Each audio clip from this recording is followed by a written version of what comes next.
Welcome to Aerospace from the Ground Up, the podcast that takes you behind the scenes and into the hearts of the humans who bring aerospace to life.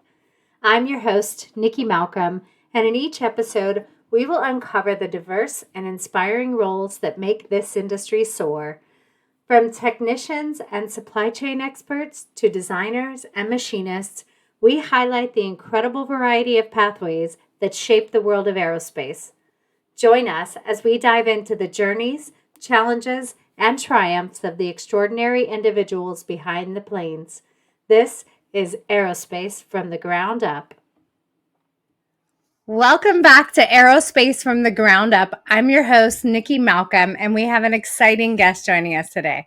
Marissa is a compassionate and results-driven HR leader with over 22 years of experience, including 18 years at Jamco America, where she has progressed through roles from customer service representative to director of HR, safety, training, corporate travel, and export compliance. In July, she was nominated as corporate secretary of the board. Originally from Spokane, Washington, Marissa transitioned from the banking and finance industry to Jamco, where she grew her responsibilities, including managing export purchasing and product support. Her interest in HR was fast-tracked by the pandemic, and by 2021, she became the senior manager of HR training and compliance. Known for her motivational leadership, Marissa excels in fostering a positive employee cultures and streamlining operations and ensuring compliance while driving both teams and success. Marissa, that is an amazing story, and I can't wait to dive more into it. So welcome and thank you for joining us. Thank you. So we love to start out this podcast by talking about what was your career journey. I love that you've been in so many different roles. So if you could start back at the beginning, even before Jamco, and just talk a little bit about your career journey. Well, I was fortunate enough in high school to earn a scholarship with First Bank, now Bank of America, and I worked in their customer service department while going to college. Also held some part-time seasonal employment, of course, and then that launched me into my career in banking. And I later worked as a loan officer at a credit union and then spent a little bit of time in sales. All in all, about 10 years in the finance and consumer lending arena. Spent some time in sales for windows and doors. And then that's when I moved here from Spokane. Jamco America found me on Monster, and that launched my career here. Monster. That's one I haven't heard in a while. Right. Wow. And when you first started, were you excited about the aerospace side of it, or what drew you to Jamco?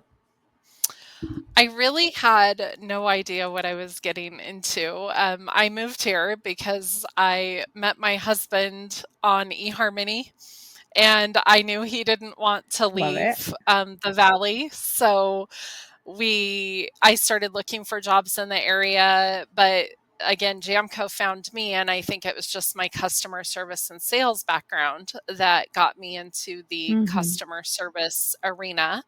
And once you get into this industry, I mean, for anyone that's in it now or considering it, it's a wild ride. It's fun, Yeah. interesting, challenging. Some days you want to cry, other days you're having a great time, but it's just there's so many facets to this career option.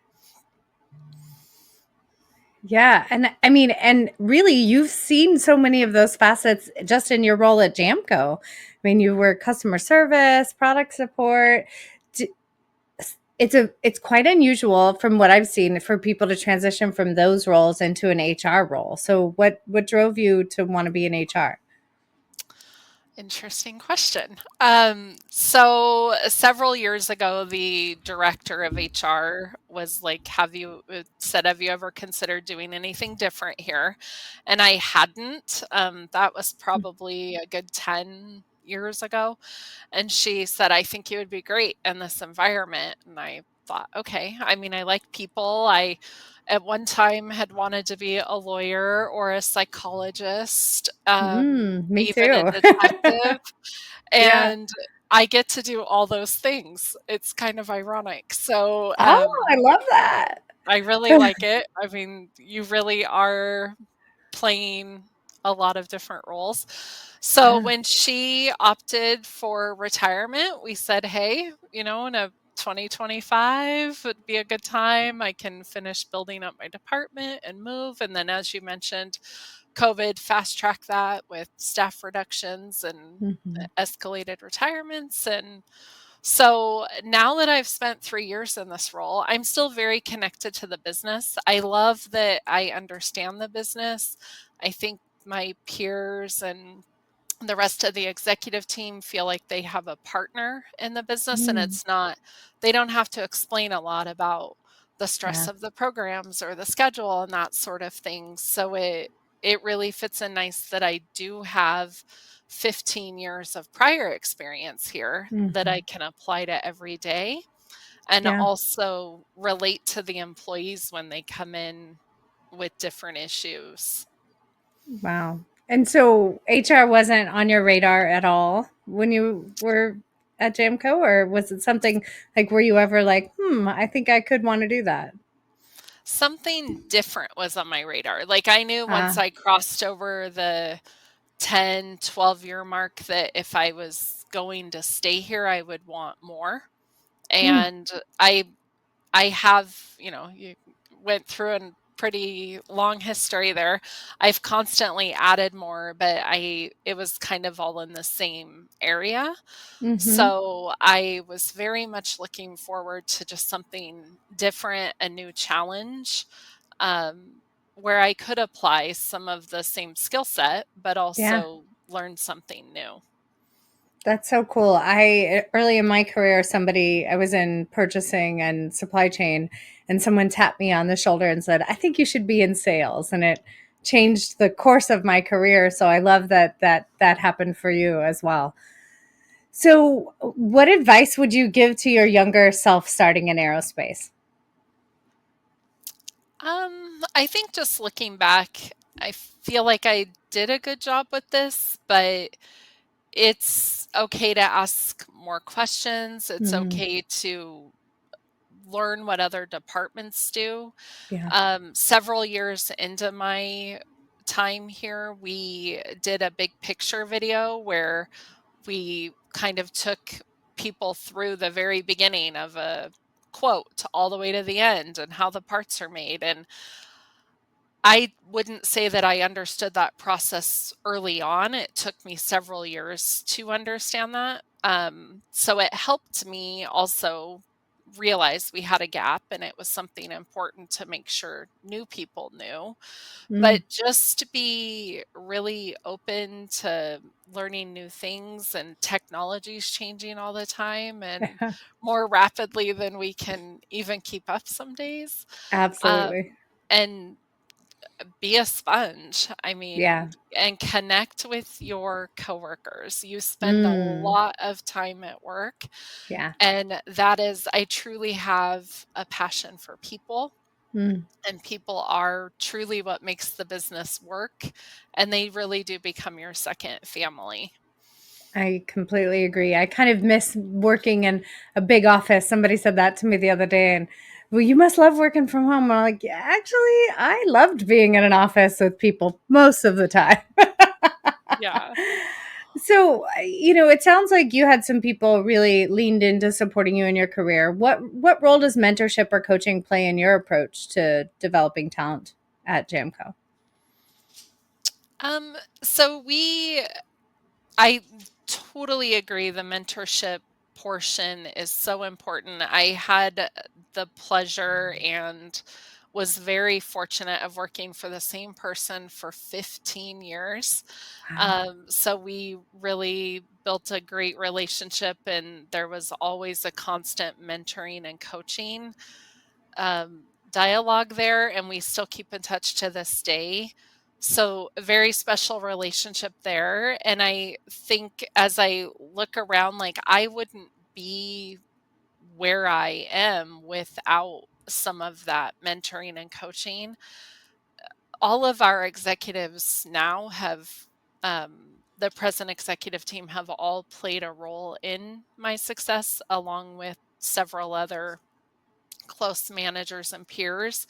But I think that's where it's important to develop those relationships early on. Like, had I not had some of those relationships, and Yeah. that's where I want people to really understand the importance of reaching out and forming those bonds and learning what other departments do, because it's the other people that truly do teach you.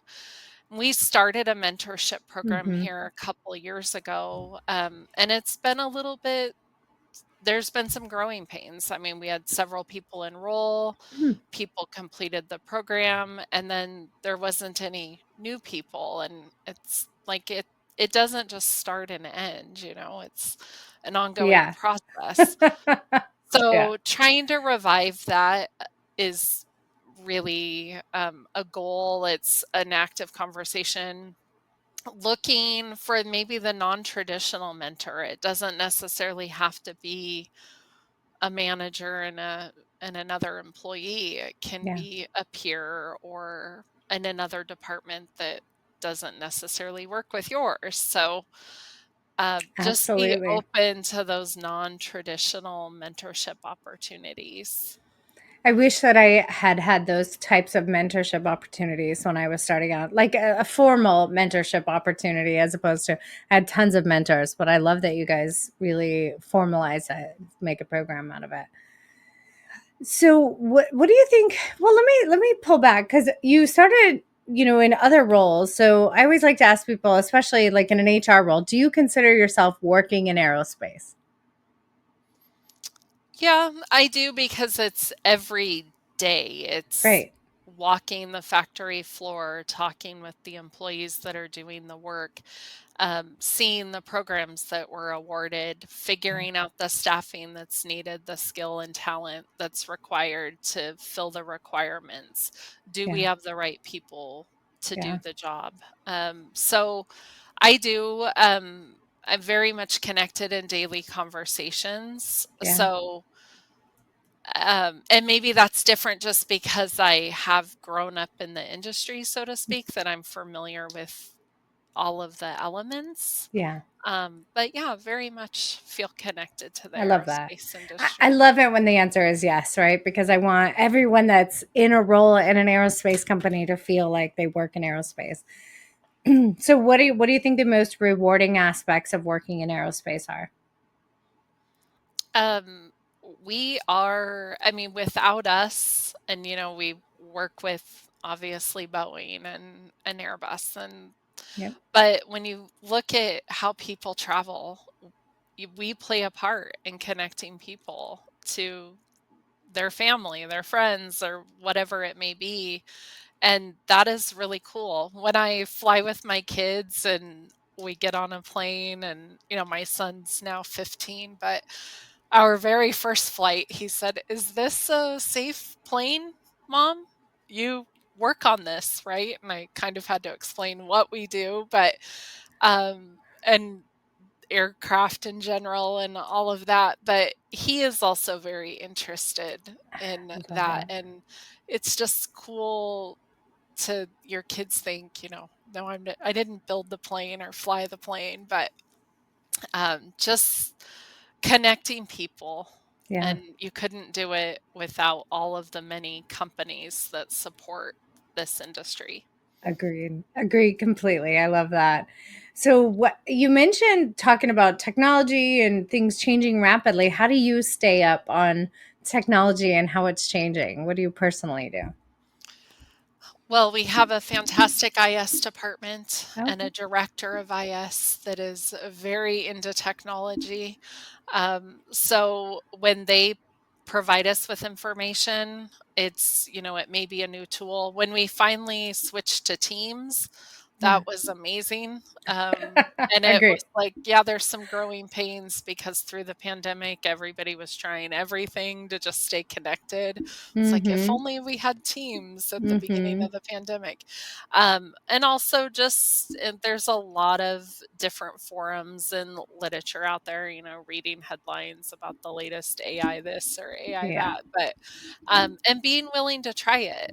Yeah. Obviously, you can't use it all, but it's just being open and willing to try it.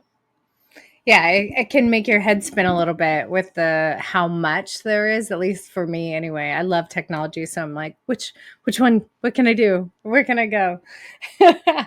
Are you using AI in your role currently?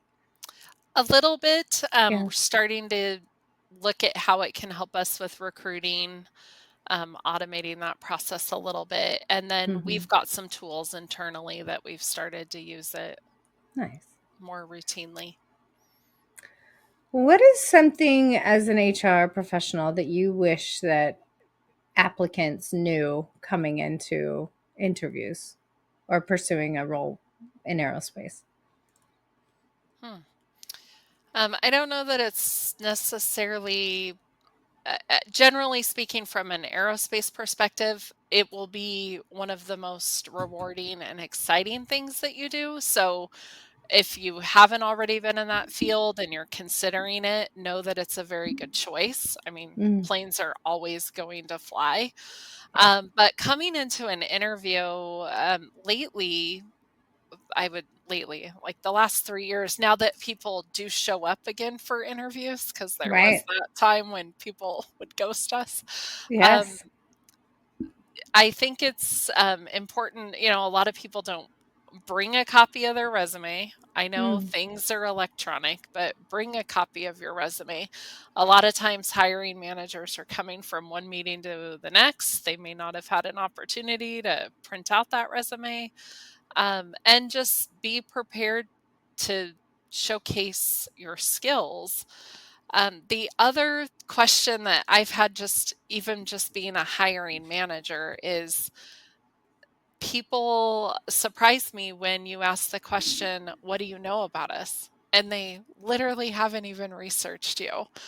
That is just crazy to me. So yeah. research the company that you're Yeah. applying at. Know what they do. Right. Right. Yes. Come with suggestions. Come. Yes. I completely agree. So, kind of looking at what you're doing with HR, what strategies have you found most effective in fostering employee engagement and building a better, more positive workplace culture? We are trying a lot of different things. Post COVID, I think there's a lot of challenges. We're pretty much 4 days in the office as a requirement. Some people come in more, and then there's, of course, people out of the area that we have permanently remote. But we do an employee engagement event every month of some sort. It may be a Hmm, treat, it might be raffle prizes or drawings. We put up a whiteboard outside of our office to kind of encourage people to come down and not be afraid to come to HR. We purposely host open houses and raffle drawings where you have to come in and get a ticket from us. So we're not like the principal's office when you come see us. Um, I love that. That's really we smart. yeah, we have suggestion boxes, opportunities, open to just all kinds of feedback because we want to try to appeal to everyone.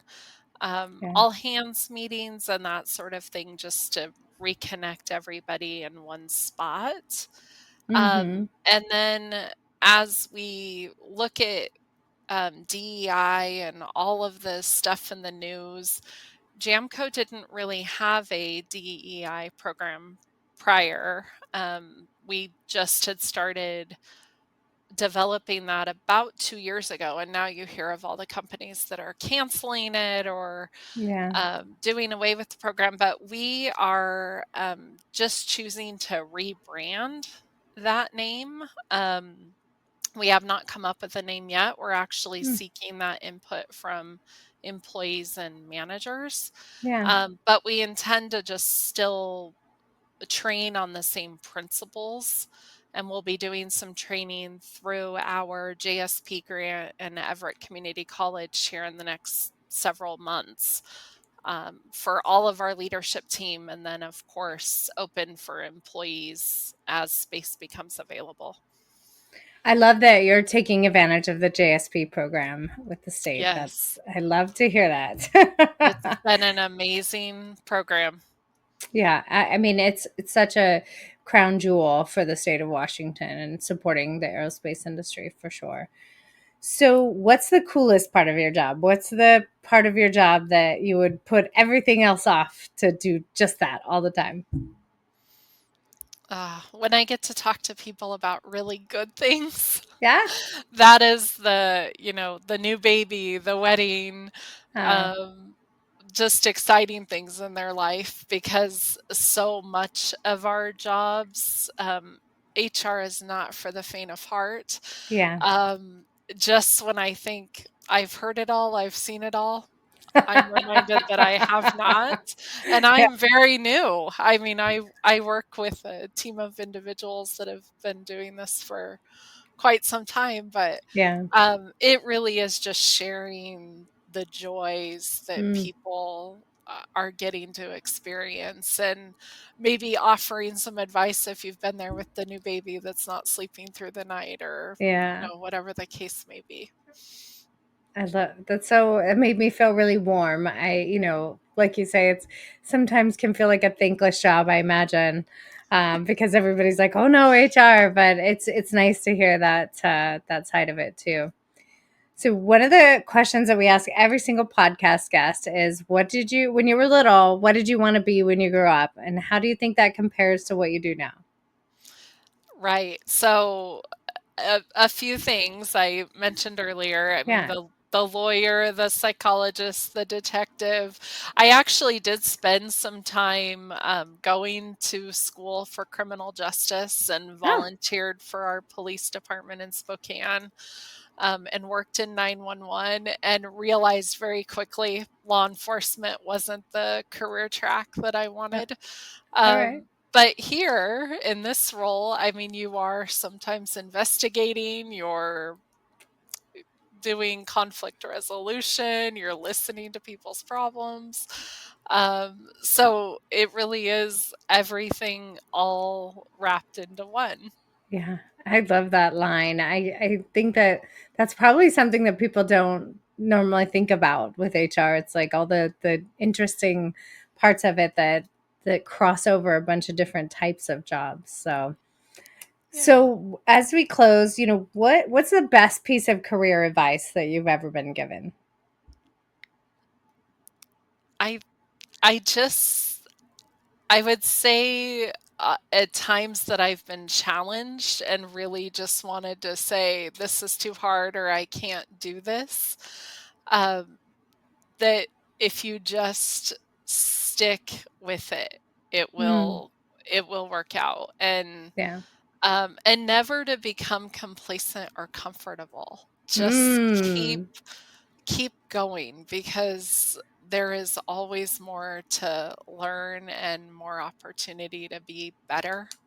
Yeah, absolutely. My mom, when I was little, she used to, well, not when I was little, early career, she would say they were looking for somebody when they found you. So, like, don't get too big for your britches. And that kind of makes me think of that. It's like constantly be pushing forward. You're not going to be the best ever always. So you have to keep growing and doing. So, well, thank you so much, Marissa. I have Yes. really enjoyed getting to know you, and I appreciate you taking the time to be on the podcast today. Thank you, Nikki. It was actually really fun.